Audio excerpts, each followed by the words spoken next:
When the ambassador came back with the news that they had been denied the support of the Aetolian forces, the Rutulians went ahead with the war they had prepared for, even without these forces. A lot of blood was spilled on both sides. Look, Turnus is throwing torches that consume everything in their path against the ships made of pine. Those who had been spared by the waves are now afraid of the fire. The flames are now burning the pitch and the wax and other flammable materials, climbing up the tall mast to the sails, and the seats of the curved ships are smoking. Just then, the Holy Mother of the Gods, remembering that these pines were cut down on the heights of Ida, filled the air with the sound of clashing cymbals and the noise of the blown boxwood pipe. Carried through the air by her harnessed lions, she said, "Turnus, you're throwing the flames in vain with your sacrilegious right hand. I will save the ships, and the devouring flames will not burn apart and the very limbs of my groves, with my permission." As the goddess speaks, it thunders, and following the thunder, heavy showers fall along with bounding hailstones. The brothers, sons of Astraeus, stir up both the air and the swelling waves with sudden conflicts and rush into battle. The genial mother, using the strength of one of these, first breaks the hempen cables of the Phrygian fleet, carries the ships headlong, and buries them beneath the ocean. Their hardness now softens, and their wood changes into flesh, the crooked sterns transform into the features of a head, the oars taper off into fingers and swimming feet. What was once the side remains the side, and the keel, laid below in the middle of the ship, changes for the purposes of the backbone. The cordage becomes soft hair, the yards become arms. Their color remains azure as it was before.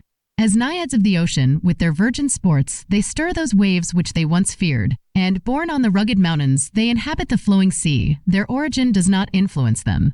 And yet, not forgetting the many dangers they endured on the boisterous ocean, they often lend a helping hand to the tossed ships, unless anyone is carrying men of the Grecian race.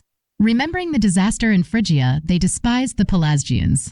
They joyfully observed the wreckage of the ship from Neritos and took pleasure in seeing Alcinoa's ship harden on the rocks, with stone growing over the wood. There's a hope that the fleet, having been given life in the form of sea nymphs, might cause the Rutulian to abandon the war out of fear of this miracle. However, he persists. Each side has its own gods, and their courage matches that of the gods. Now they're not seeking kingdoms as a dowry, nor the scepter of a father-in-law, nor you, Virgin Lavinia, but only to conquer. They wage war out of shame for giving up. Eventually, Aphrodite sees her son's victory and Turnus falls. Ardea, known as the Mighty while Turnus was alive, also falls. After relentless flames consumed it and its houses collapsed among the hot embers, a bird, known for the first time, flew up from the pile and beat the ashes with its wings. The voice, thinness, paleness, and everything fitting for a captured city, even the city's name, remain in that bird. Ardea itself is mourned by the beating of its wings. Now, the virtue of Æneas had won over all the gods, including Hera herself, to end their previous resentment. As the power of the rising Iulus was now well established, the hero, son of Cytherea, was ready for heaven. Aphrodite too had pleaded with the gods above, and wrapping her arms around her father's neck, she said, "My father, who has never been unkind to me, I beg you now to be most generous to me. Grant, dearest father, to my Æneas, who, born of my blood, has made you a grandfather, a godhood, even if of the lowest rank. Just grant him one. It is enough to have once seen the unsightly realms, enough to have once crossed the Stygian streams."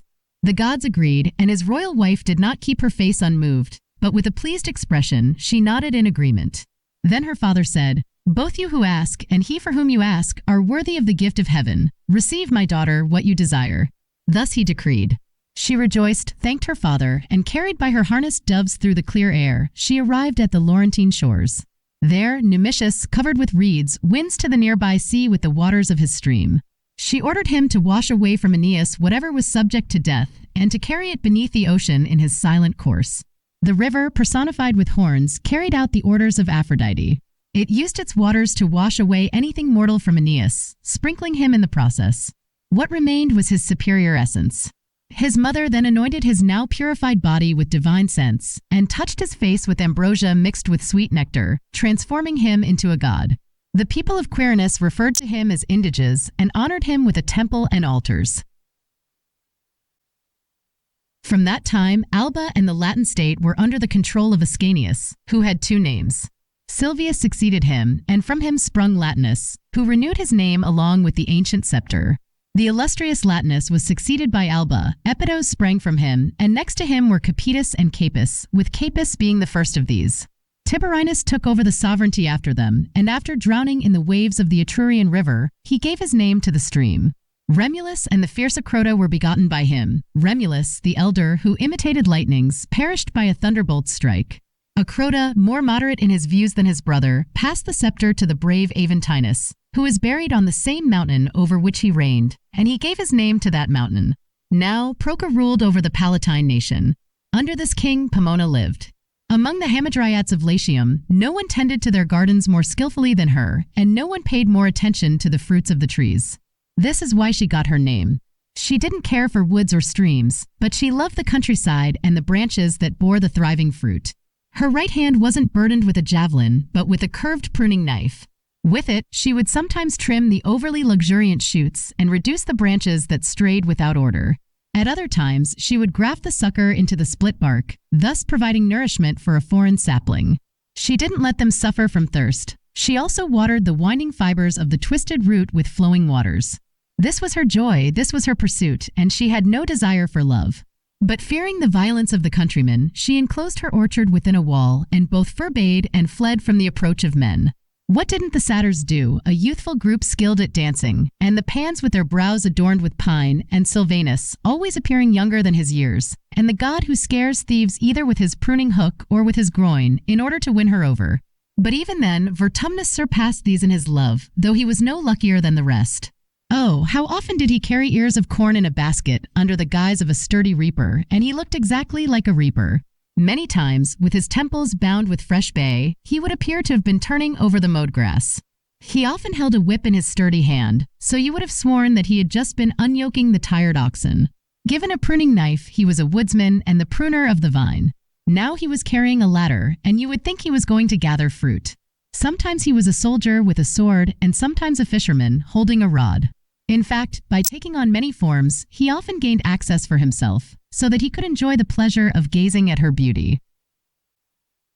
He too, having bound his brows with a colored cap, leaned on a stick, with white hair placed around his temples, assumed the shape of an old woman. He entered the well-cultivated gardens and admired the fruit. He said, "You are so much better off." Then he gave her, thus commended, a few kisses, such as no real old woman could have given. Stooping, he seated himself upon the grass, looking up at the branches bending under the load of autumn. There was an elm opposite, widely spread with swelling grapes. After he had praised it, along with the vine united to it, he said, "Indeed, but if this trunk stood unwed, without the vine, it would have nothing to attract beyond its leaves. This vine, too, while it finds rest against the elm, joined to it, if it were not united to it, would lie prostrate on the ground. Yet you are not influenced by the example of this tree, and you avoid marriage, and do not care to be united. I only wish that you would desire it. Helen would not then be wooed by more suitors, nor she who caused the battles of the Lapithae, nor the wife of Odysseus, so bold against the cowards. Even now, while you avoid them courting you and turn away in disgust, 1,000 suitors desire you, both demigods and gods, and the deities which inhabit the mountains of Alba. But you, if you are wise, and if you wish to make a good match, and to listen to an old woman who loves you more than all the others and more than you believe, despise a common alliance, and choose Vertumnus for yourself as the partner of your bed, and take me as a guarantee for him. He is not better known, even to himself, than he is to me. He is not wandering about, straying here and there throughout the entire world. He only frequents these spots, and he does not, like a great part of your suitors, fall in love with the last woman he sees. You will be his first and his last love, and he devotes his life to you alone. Besides, he is young. He naturally has the gift of gracefulness. He can readily change himself into every shape, and he will become whatever he is told to be, even if you were to tell him to be everything. And besides, do you not both have the same tastes? Is he not the first to have the fruits which are your delight? And does he not hold your gifts in his joyous right hand? But now he neither longs for the fruit plucked from the tree, nor the herbs that the garden produces, with their pleasant juices, nor anything else, but you. Have pity on his passion, and imagine that he who woos you is here present, pleading with my lips. Fear, too, the avenging deities and the Idalian goddess, who abhors cruel hearts and the vengeful anger of her of Rhamnus.